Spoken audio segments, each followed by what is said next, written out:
33 कोटि देवता एक जगह पर आकर विराजमान हो जाए, ऐसी कोई व्यवस्था करना।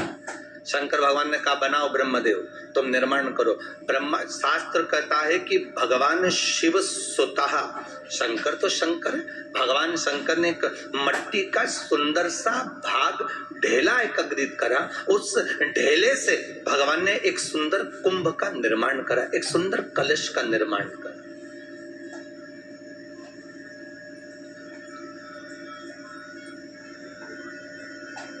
देखिए कितनी सुंदर कथा है।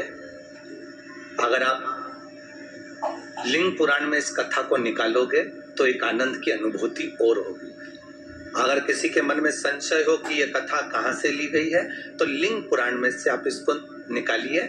उसमें वर्णन किया गया कि सफेद मट्टी का शिवलिंग, लाल मट्टी का शिवलिंग, पीली मट्टी का शिवलिंग, काली मट्टी का शिवलिंग। उस शिवलिंग के निर्माण के पहले जब भगवान का पूजन करने के लिए पात्र की जरूरत पड़ी, तो उस पात्र का निर्माण किसने करवाया?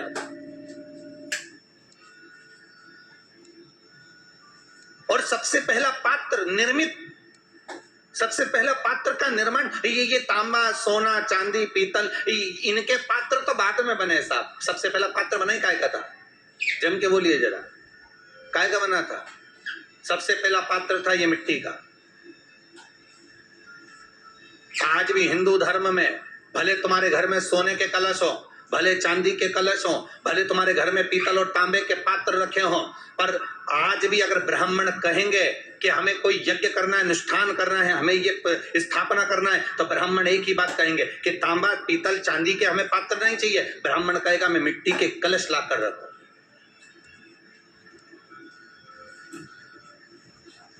हमें मिट्टी के कलश चाहिए। और कितना बड़ा प्रमाण है जी, शास्त्र का प्रमाण देखिए कितना बड़ा है।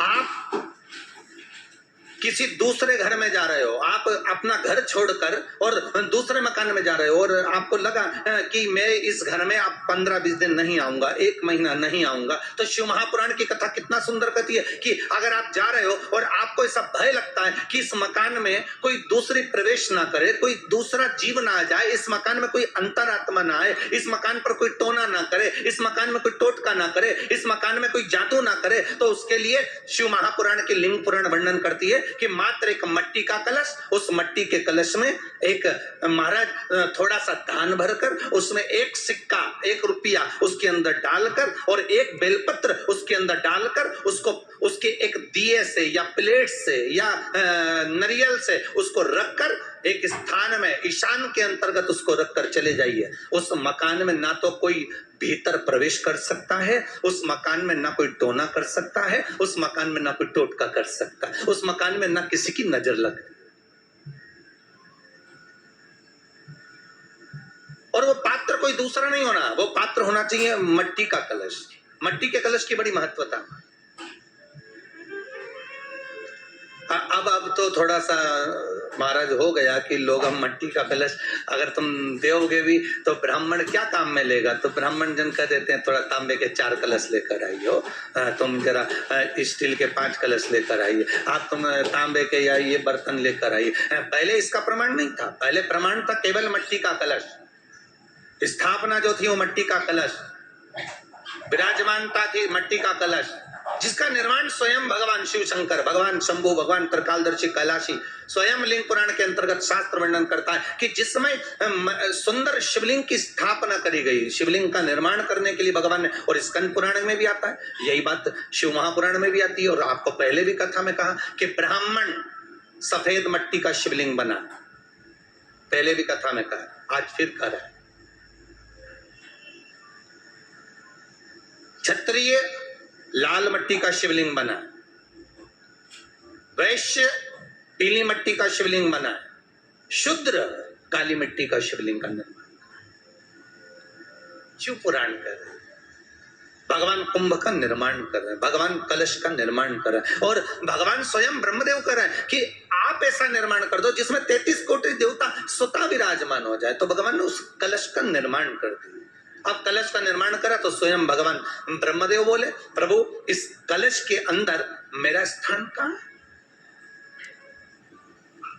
बहुत ध्यान देना महाराज, कलश का जो मुख होता है उस मुख पर भगवान विष्णु का स्थान होता है। किसका स्थान है? भगवान विष्णु का।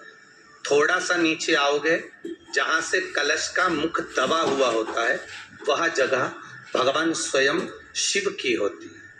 किसकी जगह है? भगवान शंकर की। कलश का अग्रभाग, नीचे का भाग जहां से फैला हुआ होता है वहां ब्रह्मा का आधिपत्य स्थापित होता है।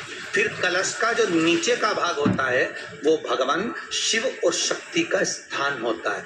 कलश के बाहरी भाग में, जहां पर बाहर का हिस्सा होता है, उस कलश के बाहरी भाग में 33 कोटि देवताओं को भगवान शंकर ने लाकर विराजमान किया होता है। महाराज भगवान शंकर 33 कोटि देवताओं को निमंत्रण देकर उस कलश में विराज